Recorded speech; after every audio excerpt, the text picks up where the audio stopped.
everyone, welcome to our channel. So in this video we are going to discuss basically three topics. The first one is union of sets, second one is intersection of sets and the third one is complement of a set. So students ये बहुत ही ज़्यादा easy topic है. अगर आपको concept समझ में आ जाता है तो इसके जो questions होते हैं students बहुत ही ज़्यादा easy होते हैं, आप खुद भी कर सकते हैं. तो जब हम ये तीनों टॉपिक्स कवर कर लेंगे स्टूडेंट्स, उसके बाद इसी वीडियो में हम इन तीनों टॉपिक्स के ऊपर जो बेस्ड हमारे एग्जांपल्स हैं एनसीईआरटी बुक के वो भी कवर करेंगे. तो चलिए जल्दी से इस वीडियो को स्टार्ट करते हैं और इन टॉपिक्स को खत्म करते हैं. So our first topic is union of sets. तो स्टूडेंट्स सबसे पहले क्वेश्चन ये आता है कि यूनियन ऑफ सेट्स होता क्या है. ठीक है, तो ये जो हमारी चीज है यूनियन ऑफ सेट्स होता क्या है, इसको हम एक एग्जांपल की हेल्प से समझने की कोशिश करेंगे. उसके बाद we will go to the definition and read it. तो स्टूडेंट्स मान लीजिए हमारे पास दो सेट है, एक है सेट ए और एक है सेट बी. ठीक है, सेट ए के एलिमेंट्स है 1 2 3 एंड 4 और सेट बी के एलिमेंट है 3 4 5 6. अब स्टूडेंट्स हम जब यूनियन करते हैं तो यूनियन को हम डिनोट करते हैं कैपिटल यू से. ठीक है, we use capital U to denote union. Okay, तो जब हम बोलेंगे कि मुझे सेट ए का और सेट बी का यूनियन करना है तो हम कैसे करेंगे. मैं लिखूंगी पहले सेट ए, उसके बाद ये जो कैपिटल यू का साइन है ये क्या डिनोट करता है यूनियन को, और उसके बाद मैं लिखूंगी सेट बी. अब स्टूडेंट्स जो मेरे पास रिजल्टेंट सेट आएगा वो सेट क्या होगा. सबसे इंपॉर्टेंट बात यही है कि जब मैं ए सेट का और बी सेट का यूनियन करूंगी तो जो मेरे पास रिजल्टेंट सेट आएगा वो क्या होगा. सी स्टूडेंट्स, यूनियन का मतलब क्या होता है कि जो हमारे पास सेट है जिनका हम यूनियन कर रहे हैं, हम बेसिकली क्या करते हैं उसमें उन सेट के जितने भी एलिमेंट है उन सारे एलिमेंट्स को जो हमारे पास रिजल्टेंट सेट होगा, यानी कि ये वाला जो हमारे पास रिजल्टेंट सेट होगा इस सेट में रख दो. कुछ नहीं करना, जो हमारे पास सेट है जिनका हमें यूनियन करना है उनके जितने भी एलिमेंट्स हैं उन सारे एलिमेंट्स को उठा के इस रिजल्टेंट सेट में रख दो. लेकिन यहाँ पे एक बात जो स्टूडेंट्स ध्यान रखने की है वो ये है कि अगर कोई एलिमेंट रिपीट हो रहा है तो फिर उसे रिपीट नहीं करना है. इस रिजल्टेंट सेट में एलिमेंट सिर्फ एक ही बार आएगा. अगर कोई एलिमेंट सेट ए में भी है सेट बी में भी है तो कोई बात नहीं, लेकिन रिजल्टेंट सेट में वो सिर्फ एक ही बार आना चाहिए. अब स्टूडेंट्स जब मैं ए और बी का यूनियन करूंगी तो इसका आंसर क्या होगा. सबसे पहले सेट ए के एलिमेंट्स लिख रहे हैं, तो सेट ए के एलिमेंट्स है 1 2 3 4. ठीक है, सेट ए के एलिमेंट्स हो गए. अब हमें सेट बी के एलिमेंट्स को लिखना है, तो यहाँ पे सेट बी के एलिमेंट्स हैं 3 4 5 6. अब स्टूडेंट्स 3 और 4 हमारे रिजल्टेंट सेट में एक बार आ चुका है तो हम इसे रिपीट नहीं करेंगे. क्यों नहीं रिपीट कर रहे स्टूडेंट्स हम यहाँ पे, क्योंकि हमने जब अपना सेट्स के इस चैप्टर की शुरुआत की थी तो मैंने आपको बताया था कि हम कभी भी सेट में एलिमेंट्स को रिपीट नहीं करते हैं. ओके, सो स्टूडेंट्स अब यहाँ पे क्या आएगा, 3 और 4 तो हम लिख चुके हैं. अब यहाँ पे आएगा 5 और 6. यही होता है स्टूडेंट्स हमारा ए यूनियन बी का resultant. Now let's read the definition. Students definition क्या बोल रही है हमारी, let A and B be any two sets. मान लीजिए हमारे पास ए और बी दो सेट्स हैं. Then the union of set A and set B, union of set A and set B is the set which consists of all the elements of A and B. इसका मतलब ये क्या बोल रहे हैं students, जब हम A और B सेट जो हमने लिए थे उनका यूनियन करेंगे तो जो उसका रिजल्टेंट सेट होगा, जो हमारा रिजल्टेंट सेट आएगा A और B का यूनियन करने के बाद उसमें क्या होगा स्टूडेंट्स, उसमें वो सारे एलिमेंट्स होंगे जो सेट A और सेट B में हैं.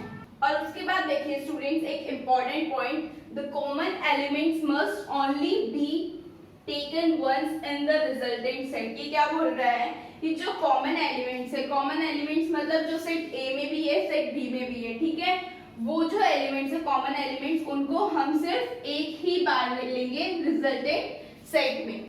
आई होप आपको यूनियन ऑफ सेट समझ आ रहा होगा, कॉन्सेप्ट समझ आ रहा होगा. आपको मैं क्या कहना चाह रही हूँ, अगर मेरे पास कितने भी सेट्स हैं, दो या दो से ज्यादा कितने भी सेट्स हैं, ठीक है, हमें बस क्या करना है उन सारे सेट्स के एलिमेंट को उठा के अपने रिजल्टेंट सेट में रख देना है. और अगर एलिमेंट रिपीट हो रहे हैं तो उन एलिमेंट्स को सिर्फ एक ही बार रिजल्टेंट सेट में रखना है. ओके, एक जो इम्पोर्टेंट बात थी स्टूडेंट यहाँ पे वो ये थी कि जब हम यूनियन ऑफ सेट्स परफॉर्म करेंगे तो वो हमेशा स्टूडेंट्स 2 या 2 से ज्यादा सेट्स पे ही होगा। ये वाला जो ऑपरेशन है हमारा सेट्स का, ये कभी भी एक सेट पे परफॉर्म नहीं हो सकता है। यूनियन और इंटरसेक्शन ये दोनों ही हमारे ऐसे ऑपरेशन है जो 2 या 2 से ज्यादा सेट्स पे ही परफॉर्म होंगे। अब स्टूडेंट्स आपने प्लस, माइनस, मल्टीप्लाई, डिवाइड ये सारे ऑपरेटर्स परफॉर्म कर रखे हैं। जब हम इन्हें परफॉर्म करते हैं तो हमें 2 ऑपरेट्स चाहिए होते हैं और 2 ऑपरेट्स के बिना स्टूडेंट्स ये जो हमारे ऑपरेटर्स हैं हम इनको परफॉर्म नहीं कर सकते हैं। इसी तरह से हमारा जो यूनियन ऑफ सेट्स है ये वाला ऑपरेटर भी होता है। इसको हम 2 या 2 से ज्यादा सेट्स पे परफॉर्म कर सकते हैं, ये कभी भी एक सेट पे परफॉर्म करना पॉसिबल नहीं है। So now our next topic is intersection of a set। अब intersection of a set कैसे find out करते हैं स्टूडेंट्स हम पहले से एक एग्जांपल की हेल्प से समझेंगे, उसके बाद हम डेफिनेशन पढ़ेंगे। तो मान लीजिए आपके पास 2 सेट हैं, सेट A और सेट B। सेट A में एलिमेंट्स है स्टूडेंट्स 1, 2, 3 and 4 और सेट B में एलिमेंट्स है स्टूडेंट्स 3, 4, 5 and 6। अब इंटरसेक्शन ऑफ सेट कैसे डिनोट करते हैं हम स्टूडेंट्स? इंटरसेक्शन का जो हमारा पास साइन होता है स्टूडेंट्स वो होता है ये ऐसे उल्टा यू। यूनियन का क्या था? यूनियन का था हमारा ये वाला साइन और इंटरसेक्शन का होता है हमारा ये उल्टा यू करके साइन, ठीक है। तो स्टूडेंट्स जब हम ए सेट और बी सेट का इंटरसेक्शन करेंगे तो इसका रिजल्टेंट क्या होगा हमें ये फाइंड आउट करना है, ठीक है। तो बेसिकली इंटरसेक्शन क्या बोलता है स्टूडेंट्स? इंटरसेक्शन ये बोलता है कि जो भी हमारे पास सेट है, चाहे वो 2 सेट है, 3 सेट है, 4 सेट है, जितने भी हमारे पास सेट है उन सारे सेट्स के जो एलिमेंट्स हमारे पास कॉमन है उन सारे सेट्स में उन सारे एलिमेंट्स को, कॉमन एलिमेंट्स को उठा के रिजल्टेंट सेट में लिख दो, तो वो बन जाएगा हमारा इंटरसेक्शन ऑफ दो सेट्स। कहना क्या चाह रही हूं मैं, जब मैं ए सेट और बी सेट का इंटरसेक्शन करूंगी, ए सेट और बी सेट का इंटरसेक्शन करूंगी, तो जो मेरे पास ये रिजल्टेंट सेट आएगा स्टूडेंट्स, इसमें कौन से एलिमेंट्स होंगे?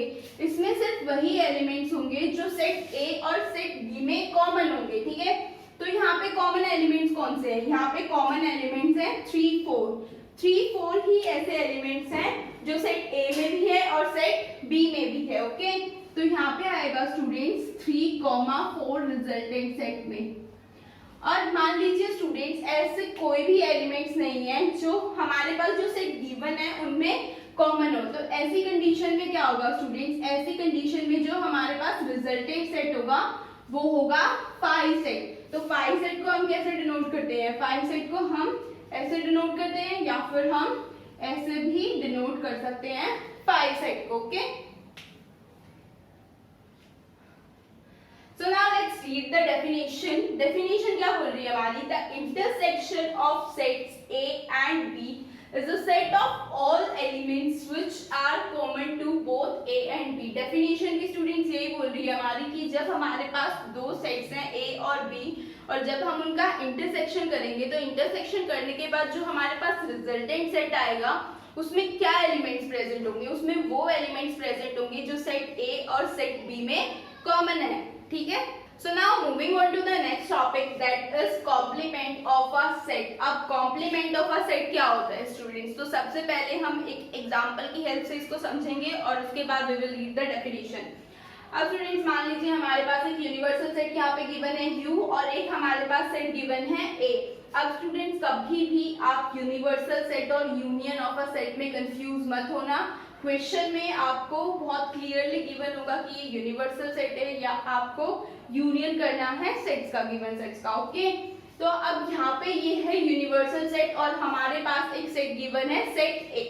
अब कभी भी आपको बोल दिया जाए कि ये जो हमारे पास सेट ए है इसका कॉम्प्लीमेंट निकालो, तो कॉम्प्लीमेंट क्या होता है स्टूडेंट्स? ये जो हमारे पास यूनिवर्सल सेट होगा इसके वो सारे एलिमेंट्स जो सेट ए में प्रेजेंट नहीं है वो होगा हमारा ए का कॉम्प्लीमेंट। कहना क्या चाह रही हूँ मैं, जब भी हम किसी सेट का कॉम्प्लीमेंट निकालेंगे तो कॉम्प्लीमेंट को हम कैसे डिनोट करते हैं? ए का कॉम्प्लीमेंट। कॉम्प्लीमेंट को या तो मैं ऐसे डिनोट करूंगी, ठीक है, या फिर मैं कॉम्प्लीमेंट को डिनोट करूंगी a to the power c। ऐसे हम डिनोट करते हैं कॉम्प्लीमेंट को, या फिर मैं इसे ऐसे भी डिनोट कर सकती हूँ u minus a, okay. So जब हम ए का कॉम्प्लीमेंट करेंगे students, I use the sign A का कॉम्प्लीमेंट, ओके। तो यहाँ पे ये जो रिजल्टेंट सेट होगा, इस सेट में क्या एलिमेंट्स प्रेजेंट होंगे? इस सेट में स्टूडेंट्स वो एलिमेंट्स प्रेजेंट होंगे जो सेट ए में प्रेजेंट नहीं है। यूनिवर्सल सेट के वो सारे एलिमेंट्स इस सेट में प्रेजेंट होंगे जो सेट ए में प्रेजेंट नहीं है। तो सेट ए में कौन कौन से एलिमेंट्स प्रेजेंट नहीं है? सेट ए में 1 प्रेजेंट नहीं है, लेकिन यूनिवर्सल सेट में 1 प्रेजेंट है, तो यहाँ पे 1 लिख देते हैं। उसके बाद सेट ए में कौन से एलिमेंट्स प्रेजेंट नहीं है?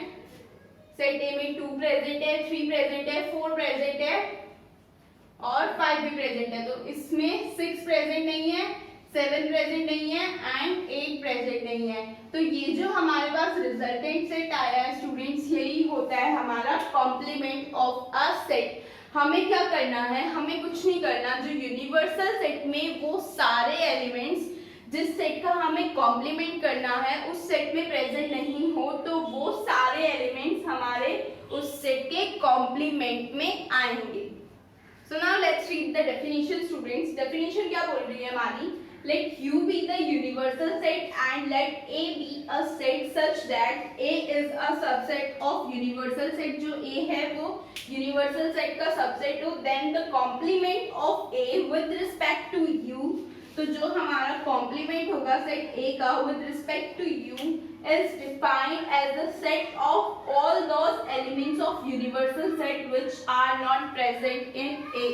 हमारे पास एक सेट है यूनिवर्सल सेट और हमारे पास एक सेट है ए सेट, और जो हमारा सेट ए है वो क्या है? सबसेट है यूनिवर्सल सेट का। तो जब हम कॉम्प्लीमेंट की बात करेंगे सेट ए के लिए विद रिस्पेक्ट टू यू, तो उसको हम कैसे डिफाइन करेंगे? उसको हम डिफाइन करेंगे कि उस हमारा जो रिजल्टेंट सेट है, हमारा जो रिजल्टेंट सेट है कॉम्प्लीमेंट सेट, इसमें वो सारे एलिमेंट्स प्रेजेंट होंगे यूनिवर्सल सेट के। All those elements of universal set which are not present in A. I hope आपको ये कॉन्सेप्ट समझ आ रहा होगा।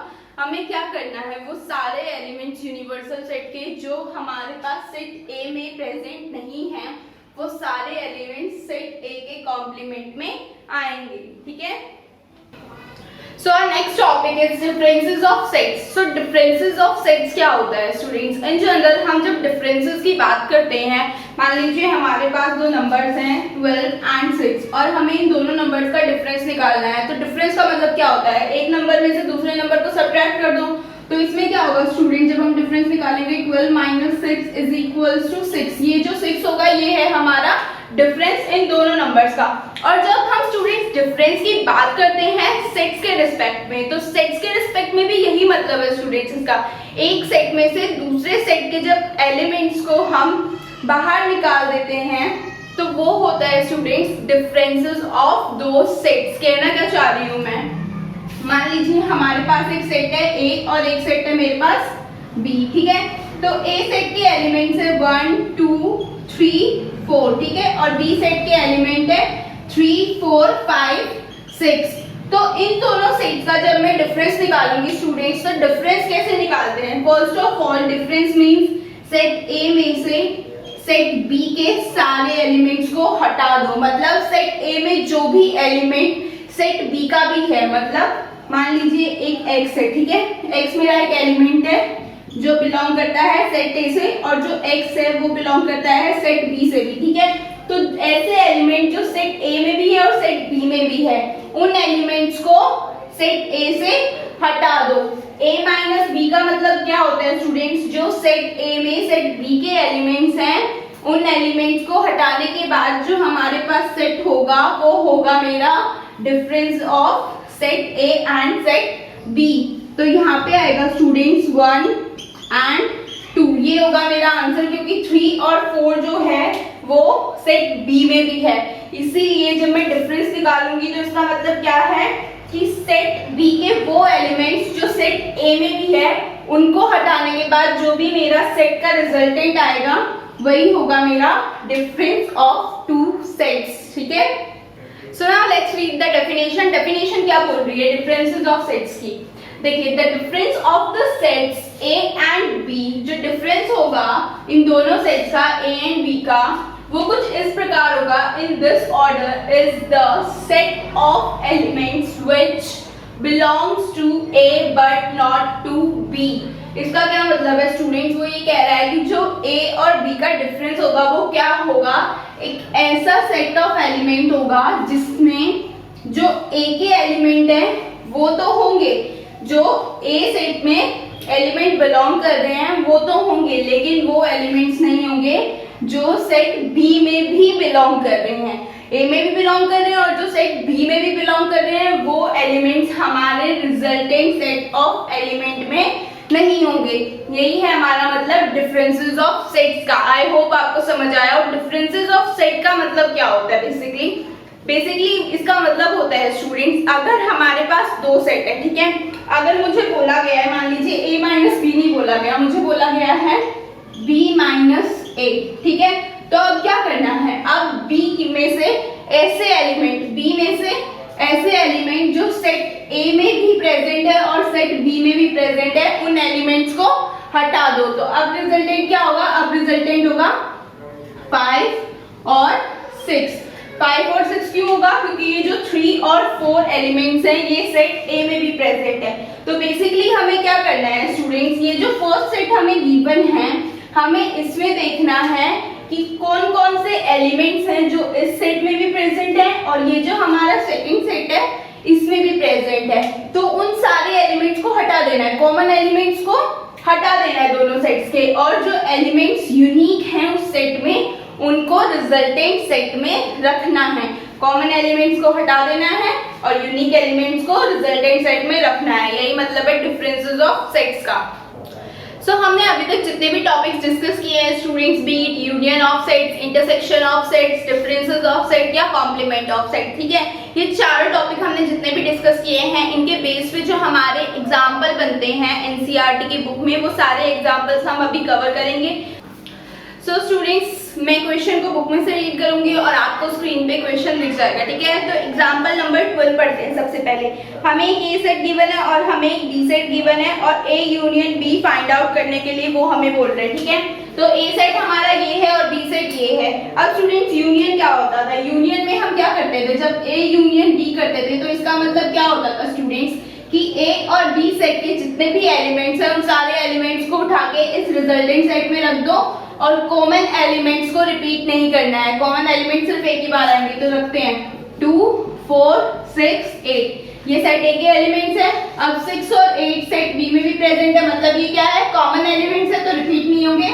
10 और 12 आएगा सिर्फ, ठीक है। तो ए यूनियन बी का जो हमारे पास रिजल्टेंट सेट आएगा स्टूडेंट्स वो क्या है, वो ये वाला सेट है।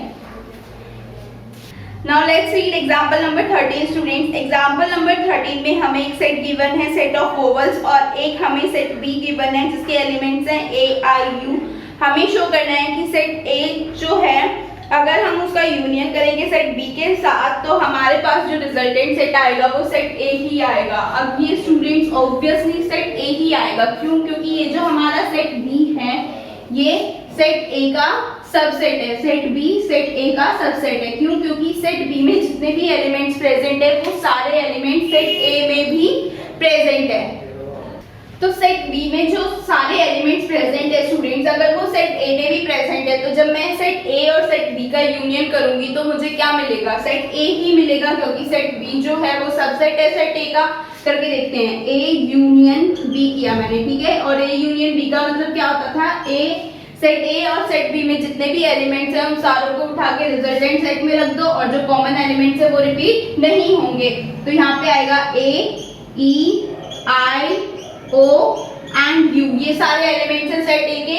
अब सेट बी के क्या एलिमेंट्स है, ए आई एंड यू, तो ये पहले से ही प्रेजेंट है तो हम इन्हें रिपीट नहीं करेंगे। अब ये जो हमारे पास सेट आएगा स्टूडेंट्स ये क्या है, ये सेट ए ही तो है, इसीलिए हमारा ये जो स्टेटमेंट है प्रूफ हो चुकी है, ठीक है, proof. Now see example number 14 students. Let x is equals to Ram Geeta Akbar. x हमारे पास एक सेट है, x सेट के क्या क्या एलिमेंट्स है, राम गीता एंड अकबर, ठीक है, ये सेट ए के एलिमेंट्स है। उसके बाद वो क्या बोल रहा है, be the set of students of class 11th। ये जो हमारे पास सेट है ये क्लास 11th के स्टूडेंट्स का सेट है। ये सारे क्या है, क्लास 11th के स्टूडेंट्स हैं। अब वो क्या कह रहा है, who are in the school hockey team, और ये सारे स्टूडेंट्स हॉकी टीम में भी हैं। ठीक है, हॉकी टीम में भी ये सारे स्टूडेंट्स हैं। अब नेक्स्ट लाइन वो क्या बोल रहा है, y इज इक्वल्स टू, एक हमारे पास सेट गिवन है y जिसके एलिमेंट्स है गीता, डेविड एंड अशोक। ये हमारे पास जो सेट है स्टूडेंट्स y, इसके एलिमेंट्स है गीता, डेविड एंड अशोक, और ये स्टूडेंट्स हैं 11th क्लास के, ये भी क्लास 11th के स्टूडेंट्स हैं। ठीक है, अब नेक्स्ट क्या बोल रहा है वो, और ये सारे स्टूडेंट्स हैं who are in school football team, ये फुटबॉल टीम में है स्कूल की। ठीक है, सेट ए के स्टूडेंट्स हॉकी टीम में है और सेट वाई के स्टूडेंट्स फुटबॉल टीम में हैं। अब वो हमें क्या बोल रहा है, students find X union Y and interpret the set. अब हमें वो ये बोल रहा है स्टूडेंट्स कि X union Y find out करो और इस सेट को इंटरप्रेट करो कि ये सेट, इस टीम को हम क्या नाम देंगे। ठीक है, सो स्टूडेंट्स जब हम x यूनियन y करेंगे तो इसका मतलब क्या होगा स्टूडेंट्स, सेट x के और सेट y के जितने भी एलिमेंट्स हैं उनको उठा के रिजल्टेंट सेट में रख दो, और जो कॉमन एलिमेंट्स हैं उनको रिपीट नहीं करना है। तो सबसे पहले आएगा Ram, then Geeta, then Akbar, then David, क्योंकि गीता पहले ही हमने रिजल्टेंट सेट में लिख दिया है, उसके बाद आएगा अशोक। ठीक है, अब ये क्या है स्टूडेंट्स, ये है x यूनियन y, तो हम इसको क्या बोल सकते हैं, x यूनियन y एक सेट है क्लास 11 के स्टूडेंट्स का जो कि फुटबॉल टीम और हॉकी टीम दोनों में है। ऐसे स्टूडेंट्स जो क्लास 11 में पढ़ते हैं और फुटबॉल टीम और हॉकी टीम दोनों में है, इस सेट को ऐसे इंटरप्रेट करना है हमें। Okay, now see example number 15। Example number 15 में क्या बोल रहा है, consider the sets A and B of example 12। Example 12 के जो सेट ए और बी थे ना उन्हीं को कंसीडर करना है और A intersection B find out करना है। तो जो हमारे सेट थे एग्जाम्पल नंबर 12 के वो थे 2, 4, 6, 8, ये सेट था, और बी सेट था मेरा 6, 8, 10 एंड 12। अब हमें वो बोल रहा है A intersection B find out करो। ए इंटरसेक्शन बी का मतलब क्या है, दोनों में जो कॉमन एलिमेंट्स है, तो कॉमन एलिमेंट्स क्या हुए 6 और 8। इंटरसेक्शन का मतलब यही होता था ना, दोनों सेट्स में जो कॉमन एलिमेंट है, मतलब जो सेट ए में भी है और सेट बी में भी है, वो एलिमेंट्स रिजल्टेंट सेट में आएंगे। ठीक है, उसके बाद स्टूडेंट्स देखिए एग्जाम्पल नंबर 16। एग्जाम्पल नंबर 16 में वो क्या बोल रहा है, consider the sets x and y of example number 14। जो हमने राम गीता वाला सेट लिया था ना एग्जाम्पल्स में, उसी सेट को हमें कंसीडर करना है x और y के। ठीक है, और फाइंड करना है x इंटरसेक्शन y। तो स्टूडेंट्स उसमें जो एक नाम था x और y सेट में जो कॉमन था वो था गीता। ठीक है, तो ये आपका आंसर है, ये आप खुद फाइंड आउट करके एक बार देख भी लेना, गीता ही हमारा आंसर आएगा। ये आपके लिए होमवर्क है example number 16। Example number 17। Example number 17 में वो क्या बोल रहा है स्टूडेंट्स, एक सेट ए है और एक सेट बी है। पहले मैं लिख लेती हूँ सेट ए और सेट बी को।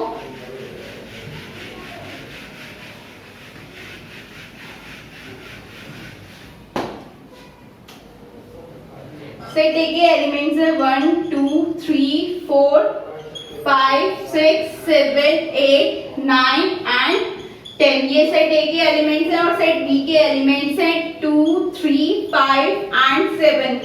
तो अब वो ये बोल रहे हैं स्टूडेंट्स फाइंड करो ए इंटरसेक्शन बी और फिर शो करो, then show A intersection B is equals to set ए,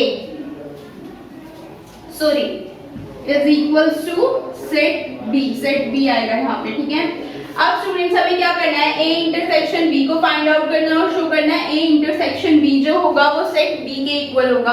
अब स्टूडेंट्स यहाँ पे भी ये प्रूव हो जाएगा, क्यों, क्योंकि ये जो बी सेट है ये ए सेट का सबसेट है, बी जो है वो सबसेट है ए सेट का, मतलब जो एलिमेंट सेट बी में प्रेजेंट है वो सारे एलिमेंट सेट ए में भी प्रेजेंट है, ठीक है। तो जब हम इंटरसेक्शन करेंगे ए इंटरसेक्शन बी तो हमें बी सेट ही मिलेगा। करके देखते हैं, ए इंटरसेक्शन बी का मतलब क्या होता था, जो दोनों में कॉमन एलिमेंट्स है, और कॉमन एलिमेंट्स क्या है, ये वाले एलिमेंट्स कॉमन है, 2 3 5 7, ये सारे एलिमेंट सेट ए में भी प्रेजेंट है। क्यों? क्योंकि सेट बी जो है वो सबसेट है सेट ए का, तो हमें वही सेट मिल गया सेट बी जब हमने ए इंटरसेक्शन बी किया, मतलब हमने अपनी स्टेटमेंट को प्रूव कर दिया। Okay, now see example number 18। Example number 18 क्या बोल रहा है स्टूडेंट्स, लेट सेट ए जो है वो है उसमें एलिमेंट्स 1 2 3 4 5 6 और सेट बी के जो एलिमेंट्स है वो है 2 4 6 8। हमें क्या फाइंड आउट करना है, a minus B and b minus A. हमें फाइंड आउट करना है a माइनस बी और b माइनस ए। अब इस स्टेटमेंट का मतलब क्या है स्टूडेंट्स, इसका मतलब है सेट a में से वो सारे एलिमेंट्स हटा दो जो सेट b में भी प्रेजेंट है, ठीक है। और इसका मतलब है सेट b में से वो सारे एलिमेंट्स हटा दो जो सेट a में भी प्रेजेंट है। तो सबसे पहले ये करते हैं, सेट a में से वो एलिमेंट्स हटाने जो सेट b में भी प्रेजेंट है। तो सेट b में 2 प्रेजेंट है, सेट b में 4 प्रेजेंट है और सेट b में 6 प्रेजेंट है। तो यहाँ पे जो हमारे पास नया सेट आएगा वो आएगा 1 3 एंड 5। 2 4 6 को हटाने के बाद जो रिजल्टेंट सेट आएगा वो आएगा 1 3 5। तो ये हमारा आंसर। उसके बाद सेट बी में से वो सारे एलिमेंट्स हटाने हैं जो सेट ए में भी प्रेजेंट है, तो वो है 2 4 एंड 6। तो यहाँ पे आएगा स्टूडेंट सिर्फ एक ही एलिमेंट आएगा इस सेट में, और जिस सेट में एक एलिमेंट आता है उसको क्या बोलते हैं, singleton set. I hope students आपको ये टॉपिक समझ आ रहे होंगे, जो हम ये एग्जांपल्स कवर कर रहे हैं ये समझ आ रहे होंगे आपको। एग्जांपल नंबर 19 आपके लिए होमवर्क है स्टूडेंट्स। एक सेट गिवन है सेट ऑफ वोवेल्स का, और एक बी सेट गिवन है जिसके एलिमेंट्स है ए आई के यू। हमें फाइंड आउट करना है v minus B and b minus B. ऐसे ही फाइंड आउट होगा। अगर कोई भी आपको दिक्कत आए फाइंड आउट करने में तो आप मुझसे कमेंट सेक्शन में पूछ सकते हैं। Now see example number 20 students. हमें एक यूनिवर्सल सेट गिवन है जिसके एलिमेंट्स है 1 से लेके 10 तक, और हमारे पास एक सेट ए गिवन है जिसमें एलिमेंट्स है 1 3 5 7 एंड 9। और हमें क्या फाइंड आउट करना है, ए का कॉम्प्लीमेंट फाइंड आउट करना है, ठीक है। तो ए का कॉम्प्लीमेंट का मतलब क्या होता था स्टूडेंट्स, हमारा ए के कॉम्प्लीमेंट का मतलब होता था कि ये जो यूनिवर्सल सेट है, यूनिवर्सल सेट में से सेट ए के सारे एलिमेंट्स को हटाने के बाद जो हमारे पास एलिमेंट्स आएंगे वही होगा हमारा रिजल्टेंट सेट। ए के कॉम्प्लीमेंट का मतलब ये भी होता है स्टूडेंट्स u माइनस ए, मतलब यूनिवर्सल सेट में से सेट ए के सारे एलिमेंट्स को हटा देना, ठीक है। ए का कॉम्प्लीमेंट बोलो या u माइनस ए बोलो, एक ही बात है। तो हम ए के कॉम्प्लीमेंट में क्या करेंगे, सेट ए के जितने भी एलिमेंट्स यूनिवर्सल सेट में प्रेजेंट है वो सारे हटा देंगे। तो यहाँ पे 1 प्रेजेंट है, 3 प्रेजेंट है, 5 7 एंड 9। तो इनको हटाने के बाद जो एलिमेंट्स बचेंगे वो होगा 2 4 6 8 एंड 10, और यही होगा हमारा आंसर, ठीक है। Now see example number 21। Let u be a universal set of all students of class 11। जो यूनिवर्सल सेट है स्टूडेंट्स हमारा वो क्या है, स्टूडेंट्स ऑफ क्लास 11, मतलब क्लास 11 के जितने भी स्टूडेंट्स हैं वो सारे क्या है हमारे यूनिवर्सल सेट के एलिमेंट्स। अब हमारा क्या बोला हुआ उसने next, let u be a universal set of all the students of class 11 of a co-educational school and a be the set of all girls in class 11। और जो हमारे पास सेट a है वो क्या है, सेट ऑफ ऑल गर्ल्स जो class 11th में है, ऑफ क्लास 11। यूनिवर्सल सेट है स्टूडेंट ऑफ क्लास 11, और जो हमारा सेट ए है वो क्या है, जितनी भी क्लास 11th में गर्ल्स हैं वो सारी हमारी सेट ए की एलिमेंट्स हैं। अब हमें क्या करना है, ए का कॉम्प्लीमेंट करना है। तो जब हम क्लास 11th में से सारी गर्ल्स को, जितने भी क्लास 11 में प्रेजेंट है उन सारी गर्ल्स को हटा देंगे तो उसके बाद हमारे पास क्या बचेंगे स्टूडेंट, सारे बॉयज बच जाएंगे। तो हमारे पास ये जो कॉम्प्लीमेंट आएगा ये आएगा set of all boys of class 11th। I hope आपको समझ आ रहा है। एक क्लास में जितनी भी गर्ल्स प्रेजेंट है उन सारी गर्ल्स को हटा दिया, तो उनको हटाने के बाद क्या बचे, जो सारे बॉयज बचे हैं वही है हमारा ए का कॉम्प्लीमेंट। ठीक है।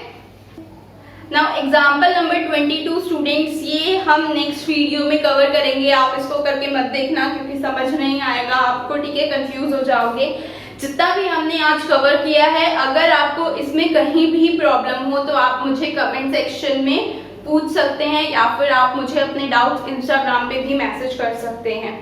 तो आई होप स्टूडेंट्स आपको ये वीडियो पसंद आई होगी। वीडियो को लाइक करें और चैनल को सब्सक्राइब जरूर करें। Thank you so much.